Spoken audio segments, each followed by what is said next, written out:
Hey Steve, how are you? All right, how are you doing, Dan? Doing very well. I'm looking forward to picking your brain a little bit about the topic of empowering young minds to read and write. I think that's a really important conversation for today. Before we dive into that, though, how long have you been writing and publishing? Well, publishing, this is my first time. My first book comes out on March 31st. Awesome. Writing, I've been writing on and off for years, and never had the actual courage to go for it until my wife gave me the encouragement to do so. So That is an excellent. Sometimes you need a little push from someone. that's I had a right. Yeah. friend push me in the same way about, I want to say 5 years ago. I was the same way. It's like, oh, it would be so fun to publish a book, but I can't write. I don't know how to write. I'm too afraid to do it. And then a friend challenged me and said, just do it. And here we Yeah, are. there you So go. How many books do you it's, have? I've published five now. So I'm working on my Five. sixth. Wow. Nice. Um, yeah, this isn't about me though. This is about you, right? All right. So what types of books do you write? I believe it's fantasy that you're writing, Yeah, correct? mainly fantasy. I like science fiction too, and I have lots of different science fiction ideas. But right now, I'm concentrating on the Vale Saga, which is epic fantasy, Okay, let's talk a little modern bit epic about fan, that. Oh, I'll say that one more time. modern epic fantasy. Because Modern epic fantasy. it takes place in our time and day, yeah, our day and time. Yeah. How cool. So is it just modern epic fantasy? Are there other elements that are part of your fantasy, in terms of category and genre? Is it, I believe it's like cleanish fantasy, It's correct? clean. I say there's lots of elements of historical fiction because, like I said, it takes place in our day and age, and it basically answers the question, where did the magic go? We see all these stories, all these legends from all over the world, every culture.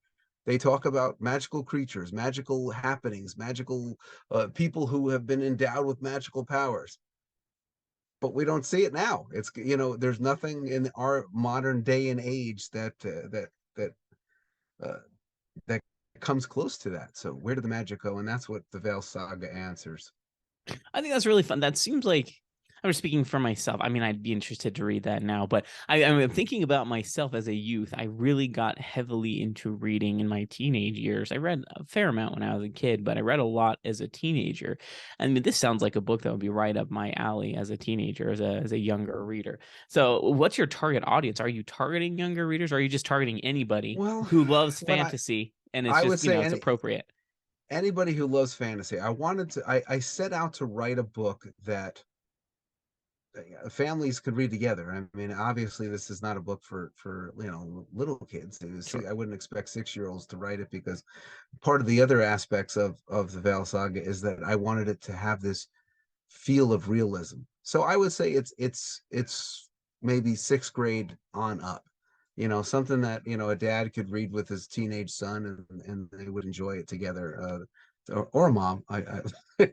My mom didn't read. My dad was the reader in the family. He's the one that got me interested in fantasy. So yeah, You see, and yeah. it's opposite in my family. My mom's the big reader. My dad's he reads like biographies. He Oh, okay. doesn't do the fantasy side of things. So I agree. This realm that you're discussing in terms of genre is kind of where my books lie as well. They're not intended for kids. There's definitely some more adult themes, meaning like the problems and concerns, and there's some fighting in it, right? So little Yeah, kids probably either wouldn't understand or enjoy it, but it's clean and appropriate for teenage younger children if they have the capacity to read that. So I think that's great. yeah, yeah.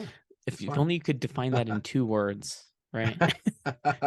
Family friendly fantasy. Yeah, maybe that's three I words. well, for some reason that comes to mind when I hear that is like Disney movie type situation, and I Yes, would yeah. imagine your book might not be exactly My, Disney movie ish, but maybe a I little think bit. my book would be perfect for a Disney Oh, movie. okay, perfect. If That's anybody's listening out there, yeah. Disney, listen to this podcast. Steve's got some books for you. Let's make some movies out of them. But that's great. So, what made you want to write a book like that? I mean, why are Well, you driven to write a book that's appropriate for all ages? let's say it's part of it is catharsis or it being cathartic because Sure. as a kid, I grew up. My dad was big into fantasy, sci-fi. I remember seeing Star Wars for the first time in 1977 when I was 6 years old, and just being in complete awe. And my dad would have, all his collection of books would be sitting on the shelves all over the place. He'd have, in his workshop, he'd have the Frank Frazetta of the calendar of the year with the fantasy pictures, in it. And so I grew up, I was immersed in it. And as you get older, as a kid, a sad realization hits that there really is no magic in the world, in that sense. And we can find magic as adults, but in the kid sense, all that wonder, all that stuff that sets our imagination, yeah, on fire, is just, it's not there. And it's kind of sad. And then we, hopefully we become readers, and then that sort of reignites again. But that's kind of what I wanted to do. I wanted to write a book that reignited the imagination, that instilled wonder into kids and adults alike, and inspire them to write as well, and show them that, here I am. I'm going to be 53 in April, and I'm putting out my first novel. So, let's, it's never too late, and you're never too young to start writing, and you're never too old to start writing. Absolutely. I really appreciate you saying that, because I think there's a lot of people, a lot of my listeners have messaged me and said, I've been writing this book for years. I've been trying to do it and I just can't. I'm afraid, or maybe I don't really know how, or maybe I'm doubting myself, or I'm too old, right? And I've heard various things, but you're Yeah. not, right? I mean, as No, long as never. you're No. still alive, you've got time. Write it, Yeah. publish it, get I, it out there. I would, I would say that, writing can be intimidating, but I tell my students the same thing I would tell anybody who wants to write. Just write. Forget about the grammar, forget about the spelling. Just get that story out of your head onto the paper and enjoy it. Go with it. And don't worry about whether anybody's going to read it, because no one should be reading your first draft anyway. That's just for you. So just enjoy it, and then get into when you get into the second draft, that's when it really comes to life. To life. And I love that. I mean, I know a lot of writers hate the editing part, but I love the editing part, because that's when I think, oh, what if I did this instead? And I'll get into it. And it's, I don't know, I love it. It's a ball. It's fun. And I don't let imposter syndrome get into my mind. I don't let anybody stop me from thinking this is possible, because I think it's, in this day and age, with the technology that we have, and with the availability of independent presses. I mean, my goodness, anybody can write a good story. And that's the emphasis on good. Make sure, if you're going to produce a story, it's good, and get to that third or fourth draft where it's nice and polished. I happen to be an editing hater, so but I Oh, recognize it's a necessary evil. So I'm in this like space where I do my first drafts are messy, they're super messy, yeah, and I I think all of appreciate us. the editing process for what it Yeah. is, but it's like a drudge for me. I don't love Really? it, but Oh, it's man. there. Okay. It's all, we could go a lot into writing process, but I want to take a step back and talk a little bit about, you mentioned your students. So Yes. is that what you do for a profession when you're not writing? Yeah, I'm a principal by day and Awesome. night sometimes too. How Yeah, well, yeah, yeah, that is a job. yeah. I have a brother who's a vice principal, and Oh, he tells me all sorts of fun stories, right? But so is I'm that sure. where you drew your inspiration, seeing all of these young minds, these impressionable young minds, and thinking, hey, I want to help keep their imagination alive in whatever way I can? Yeah, I've always I've always found wonder in children, Hmm. in myself. I was a babysitter when I was in my teens. When I uh in high school, my goal was to go to film school so that I could make Disney movies and work with kids. And I didn't want to be a teacher at the time. And I had a bad experience in film school, so I kind of changed my thinking, and went, and with some encouragement from some friends, they encouraged me to go into teaching, and that's what I did. And I just wanted to, yeah, I wanted to inspire kids. I wanted to find a way for them to embrace the wonder of the world. That was kind of my goal. I wanted to instill that wonder in them. And I think that's a really important thing for people to think about, right? I think that a lot of authors might take for granted what they're doing, like, oh, it's pointless, or maybe it's not worth it to anybody. But there's so many young people out there who need books like this. Right? Yeah. They need fantasy books that are appropriate, that will help them learn, will help them imagine, will get them excited about the creation process. The one thing that I always appreciated as a kid is I always had a really strong imagination that never left me. I've always had a really strong imagination. I tell people, when I tell my wife my dreams at night, she looks at me like I'm a crazy person, and it's always been that way, even before I wrote books. Yeah. But I think there's something advantageous to that, because there's so many lead-ins to imagination, being helpful for problem solving, for Yes. looking at the world from a really healthy perspective, being flexible, understanding the way things truly are versus what they can be with a little bit of work. So there's just so much around imagination that I think is forgotten with these young minds. So, and you have kids too, I believe. Yeah. I four. You've Yep. got four. Okay, I Four. have a six. Yep. So you understand the chaos. Um, Yes. but for you, do you find that it's important that the work that you're doing will kind of teach them, help them recognize the value of imagination in writing? Oh, yes. Well, I'll be honest. I'll tell you a story. One of my fears as becoming a parent was telling my kids about Santa Claus, and which is, and here's the problem that I had. I didn't find out about Santa Claus, or the lack thereof about Santa, that there was no Santa Claus, until I was in sixth grade. My dad instilled it in me. When I was in fourth grade, there was that doubt. There were the kids in my class that would pick on me for still believing in Santa Claus. I'd come home and then my dad would tell me these fantastic stories about how he met Santa Claus, and then there was a time when he told me that he he and his army platoon were stranded at the North Pole, and Santa Claus rescued them, and he was sworn to secrecy, and if he ever told anybody that story, he wouldn't get presents. Well, that Christmas, my dad told me that story. That Christmas, my dad made sure there were no presents for him under the tree. That's how crazily important it was to my dad. Wow. But the problem was that when I was in sixth grade, and the kids were picking on me about it, and I finally went to my dad, and he finally told me the truth. I was devastated. Mm, I it was to this day, it was the worst Christmas of my life. I just remember walking around the shopping malls with my family, and just being in just like this depression.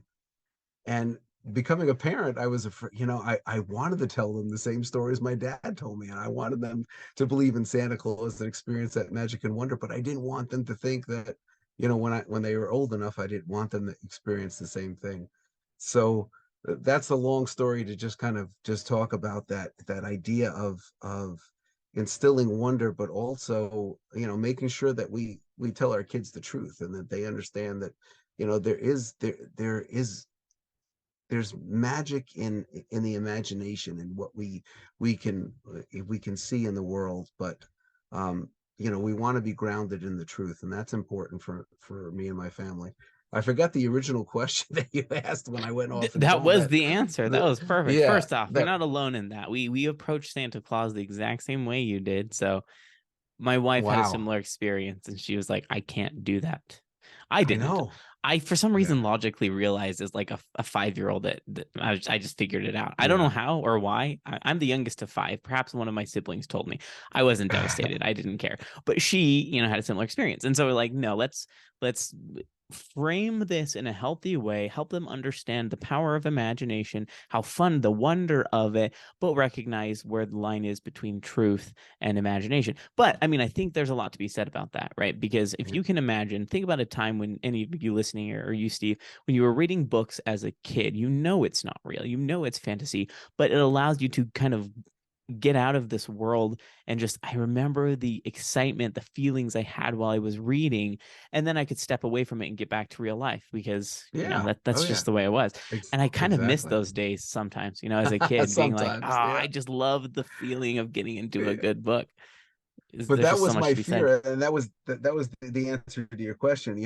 I was afraid that my if my kids didn't believe in Santa Claus, that they would have no imagination. They would Yeah. just be grounded in the reality and the muck of it, and they'd just be these stoic children, and that is far from the truth. Holy mackerel, my kids are like insane. My son has written more stories than I have. My oldest son, he's 13. He's got a Google Drive filled with stories. He's got his Wow. entire novel series mapped out. I mean, and they're all fantasy and sci-fi, and my yeah, they do not lack in imagination. So if you're a parent out there and you're listening and you experience the same thing that Dan's wife and I experienced, don't worry. Your kids are not going to be scarred by not knowing Santa Claus. We're not Santa Thanks. haters. I'm not. I'm not. No. The first thing we tell our kids about the whole situation, this is just for anybody listening who might be horrified that our children are going around saying Santa's not real. They are not. We've never had that No. problem.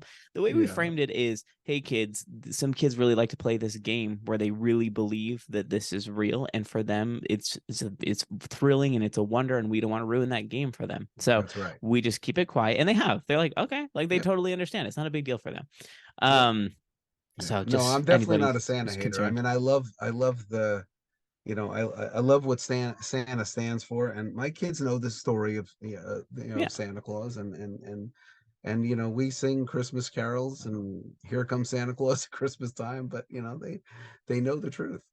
Yep. And I think that's totally fair. So with your books, let's talk a little bit about that, because I think when we're thinking about empowering the imagination and empowering kids to read and write, coming back to that truth, I think there's definitely a different element to those types of fantasy and sci-fi books that provide that kind of like not necessarily the morals, but kind of the lessons learned. There are things that they can extrapolate from the writing that will aid them with their imagination. So how did you ensure that your books or your series are empowering for the youth and their imaginations? Well, I think in a lot of stories, there's the one element that a lot of stories have is hope, that there is that someone will do good just for the sake of helping people. That there is a goodness, and there's hope in the world. And I think that's a important element in my writing, is that it's not it, it's not all fluff and everything. There's all this, there's muck, there's treachery, there's all that stuff, but there are characters who exude hope, that they're going to persevere, they're going to come out of this, and they're going to do it just because they believe in the goodness of doing good for good. I guess that's kind of, that's the idea there. That's where I kind of um, look at there's this idea of called noble bright fantasy, and then that's kind of Mm-hmm. the idea behind that, is that that there's goodness in people, and that doesn't mean that you have white knights riding around on steeds and just they're these stoic sort of, oh, I'm good. They're flawed people. Like my main character, I mean, he he has a hard time with he's a coward in many aspects, and he's afraid to do things, and he realizes that in the end that he has a gift, and he uses it for good, and he finds his way to do it. So that's kind of the idea there. I think in my writing, that's what I want people to get out of it. I want them to be overwhelmed with a sense of wonder and hope by the time that they're done reading. Well, and I think it's good that you know that, right? So I think, and for those of you listening, you may think, well, I didn't think about that before I'm writing. I just have a story. I didn't think about like what I want the writer to get of it. And that's okay. That's totally fine. I think everyone just has like an implicit style, and you kind of figure that out as you go.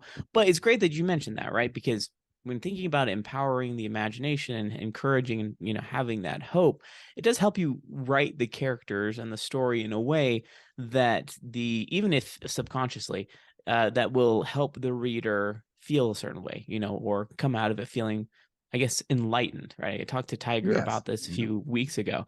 Just enlightening and feeling uplifted as you're reading, even if there's some macabre stuff in there, right? Like, I mean, Yes. it doesn't always, it's a little bit grim sometimes, but there's Yeah, still that that's beam of life. hope. It's life, right? Yeah. There's a Yeah. truth right there for you, Yeah. everybody listening. Yeah. The truth of life is that it's not great sometimes, but it Yeah. can be. And with that outlook in your writing, it's definitely going to be impression or impressed, I guess, on the youth that are reading it. Um, so in terms of writing, um, you've mentioned that your children write. Is that mainly because they emulate you? They see what you're doing, they're excited about it, or I guess, I mean, like I said, I mean, we're just a family of geeks. I mean, my kids, yeah? I almost feel bad for my wife in some ways because she's really not. My Oh, wife really? is an athlete, and she likes to play games, but she's not into role playing games. She's not into fantasy so much. I mean, the first fantasy book she ever read was mine. And she liked it. She liked it a lot, actually. But so I feel bad for her because all the other kids are completely into it. I mean, they love sci-fi, they love fantasy, so yeah, I assume that's why my kids write. I mean, especially like my oldest son, he's like I said, he's 13 and he's got so many stories written already.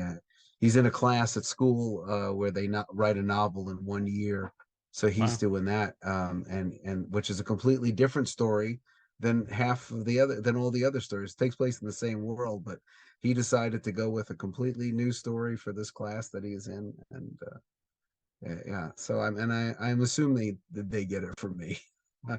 Yeah. That's really, it's a little bit funny. I was laughing because my wife is the same way. Her first fantasy book, I mean, to be fair, she read like Harry Potter in Oh, middle my wife school, didn't even read that. but that's pretty much it. Other than that, no other fantasy. Mine was the first after that, and even then, she's like, I don't really remember what happened in the Harry Potter books. I was only reading them because everybody else was, right? That's So right. she's Yeah. also not a geek. I'm a geek. My kids are all turning out that way. My oldest is only 8, but he's proving to be that way. Um, but it makes me think back to when I was a teenager. I can think specifically of authors. I have some of their books on my shelf behind me, where I've reread them because it reminded me of that wonder. It was those books, those authors that made me have this desire to write my entire life. Now, it took me getting over my own inhibitions to actually do it, but I've always wanted to write a book. Always, always. And so it's one of those things like, oh, that would be really cool. I just figured I never would do it. So for you, do you have some of those authors? Can you think of moments when you Oh, were a teenager where you're just like, actually, I would love, like, this is inspiring. I want to do this too. oh, for sure. I mean, I growing up, I mean, I guess when I was a kid, I didn't read as much. It was not until, I mean, because the idea of picking up this thick novel and Mm, spending time to read it when I could be running around playing fair enough. Yeah. and pretending to be in a novel. It wasn't like I Hmm. was playing sports. I made up my own characters and did live action role playing before LARP even existed, with my friends. So the idea of picking up a fantasy novel, even though my dad, would read to me Narnia and Lord of the Rings and some other obscure titles, it wasn't until I was in high school and my teacher told us, my ninth grade English teacher said we had to read a book and we had to do a report on it, and the book had to be 200 pages. And I'm like, oh, forget this. What am I going to do? I mean, I have no desire to read a 200-page book. So I'm sitting in the school library and just lamenting over this overwhelming task. And I look up and I see Piers Anthony's first Xanth novel, A Spell for Chameleon, sitting on the shelf there, and that with that cool fantasy cover and everything. Um, and it met the requirement. It was over 200 pages. That was the only requirement. And I picked it up, and I just that's what clicked for me. That first book, Piers Anthony's Xanth, and then after that, I became a voracious reader, and yeah, that's what happened. So Piers Anthony was my first. There's a lot of elements of Magic Kingdom for Sale Sold by Terry Okay. Brooks Yeah. in my that was kind of, I love the idea because that's a modern contemporary fantasy. It's a little bit different because the fantasy takes place on a different world or a world hidden within our world, but it's still a contemporary guy who gets involved in fantasy elements. So I love that. Right now, Brandon Sanderson, he's the one who set the bar high for me. I mean, I like I said, I became a voracious fantasy and sci-fi reader, and then I picked up Brandon Sanderson, and now nothing compares to his writings. I mean, the world building, I just, yeah, it's hard to read anything else now. Well, and I think hearing your story, kind of the origin story of Steve, right, is is really inspiring, right? Because I think there's a lot of parents out there who, want to encourage their children to read, but maybe they don't want to. There's video games, there's phones, there's Yep. all sorts of distractions, and it's fine if that's what they want to spend their time doing. That's okay. But I think there's something to be said about at least having a little bit of an appetite for reading. Maybe you're not a Yeah. voracious reader, right? Maybe your teenagers don't love reading. Maybe your kids aren't huge readers. But I think there's something to be said about appreciation of the art and its connection with appreciation of imagination and problem solving and those things we talked about earlier. Because you realize it, right? You learned that because you're like, I don't really Yeah. like reading. I was kind of scared to try it. And then when you realize, you're like, oh, wow, this opened up a whole new realm of possibilities in my mind. Yeah. And And here I I am. don't know what it was that was a block for me. Like I said, my dad was a reader. My mom wasn't at all, but my dad was. And I don't know. I guess I was intimidated Yeah. by a big book. So I don't know, but with my kids, thankfully they love books. We set time aside during the day for them to read, and it's not a chore. It's something, we don't really care what they read as long as it's safe, and they get to read. It's their time. This is when they read. And that's one of the things as a principal, I want to instill that, I tell the students, just find something you like. I'm not asking you to read an autobiography of some obscure person that you don't like. I want you to read something that you're going to enjoy in our English classes. There is something said for the classics. I'm not a classics hater, but to ask an eighth grader to read Hemingway is just, it doesn't make any sense. So I told my English teachers, my seventh and eighth grade teachers, I said, if you're going to do a novel study, do something that is going to catch the student's attention. Don't settle for some classic Catcher in the Rye or something like that. Not that there's anything wrong with Catcher in the Rye. It's just not something that a seventh or eighth grader is going to be interested in right now. That kind of thing. So I just want them to find something they enjoy. And if it's not fantasy and sci-fi, maybe it's something else that they like doing. If your kid's into cars, let them read about cars. But that's how I try to instill a love of reading at my school for my students. Well, and I think that's a really important thing to think about because I had a kind of negative experience in my youth with reading in school, um, being forced to read certain books. I won't get into what Yes. because I don't hate those books. I still haven't read those books, like Spark Right. Notes. I'm not gonna lie. Yeah. Like I couldn't even get through it. This is those situations where I would literally fall asleep trying to read whatever these books were. I tried. I Yes. really tried, right? And I just couldn't appreciate it. And so I kind of had this negative. Reading is boring, right? But then when I found my own love of it, then it kind of went from there. But I think it comes down to the framing, right? Yes. You said find something you like, right? Yeah. We don't need to be telling our youth, telling the kids you have to read X because it's good for you, or you have to read Right. Y because you're gonna. Exactly. Everybody reads that, right? Yeah. You have to help them understand what's the point of reading. The reading is the enlightenment of the mind. It is learning. It is understanding the way the world works. What that content is going to depend on them, and our job as adults, I would say responsible adults, whether or not you're a parent, right, for the Yeah. youth of our world, is provide that content, provide the opportunity for them to have that imagination and have that love, or at least even try to find that. Maybe not everyone finds it, but we need to do our part in that way. And Yeah. as a principal, like I can't imagine having being in school and knowing my principal wrote a cool book. I would be thrilled. None of my principals Yeah. did. I So had a kid. I had a student come up to me today. They saw my TikTok and they were like, "I didn't know you wrote a book, Mr. Guglich. That's so cool. I can't wait to read it." Then, of course, the book that they showed me wasn't my book, so that was kind of disheartening. I was like, no, that's my friend's book, but I was just talking about my friend's.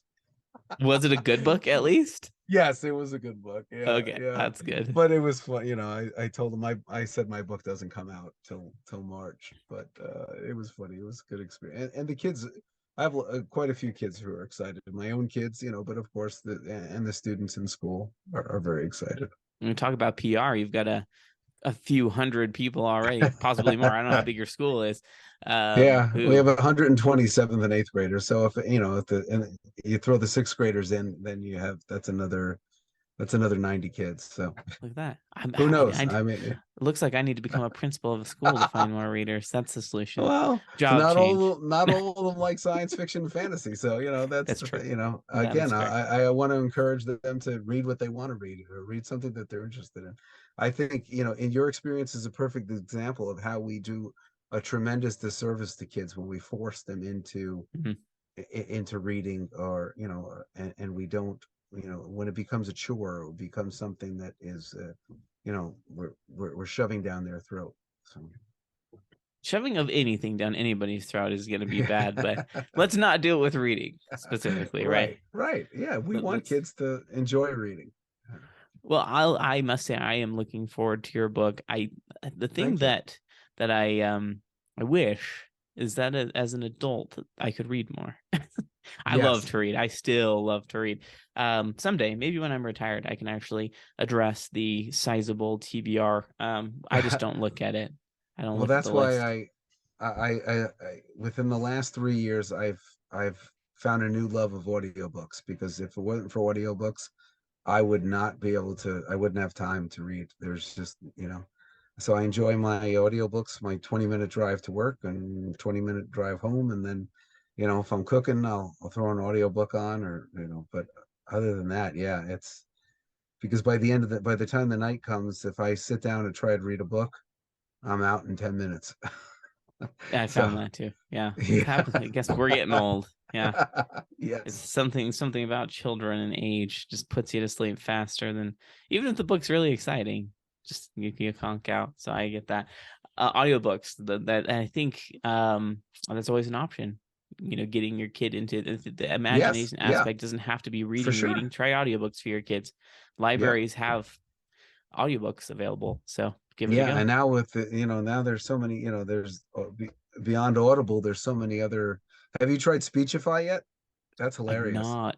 I have not. No. You could take your book, Dan, upload it to Speechify, and have Snoop Dogg read it to you. That sounds impressive. I don't think I could It listen to.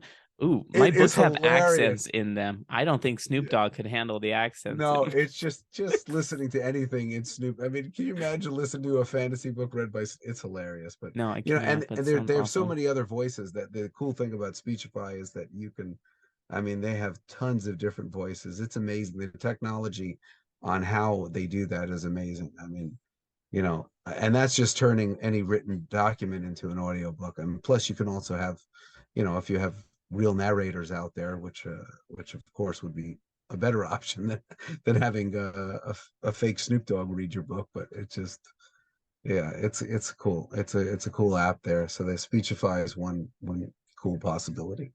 Yes, look into it. If maybe your kids, maybe they have dyslexia, or maybe there's some challenge, just kind of like mental block with getting into reading. And I Audiobooks think are that's a what great option. Speechify was created for, because for Mm-hmm. students who have dyslexia. You know. We think one of our sons is dyslexic. He's only 5 and he's not been diagnosed. But yeah, it's interesting to look at that from that perspective and maybe not understand the way their mind works, but know that Yeah. there's a way to reach them still.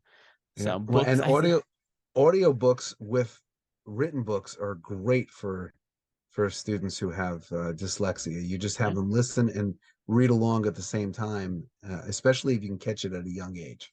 yeah, for sure. Yeah, he's only 5, so we're Yeah. not too worried about it. We're already discovering ways to help him learn. Yeah. But Good. Good. yeah, this has been an excellent discussion. I think we could probably talk a very long time about this. I have Yeah. so many experiences as a youth when I read, when I would max out my library card, 30 books every 3 weeks. I was reading like Oh insane. my goodness, that's And I cool. miss those days, but Yeah. life changes. If I'm Yes. lucky, I read a couple books a month, but I'm not going to complain. I love it. You do what you can. So, before we close up here, where can people find more information about you and your upcoming books? Well, I have my website. It's stephenguglich.com, but I made it even easier for you if you just so you don't have to worry about spelling my last name. It's at theveilsaga.com. Nice.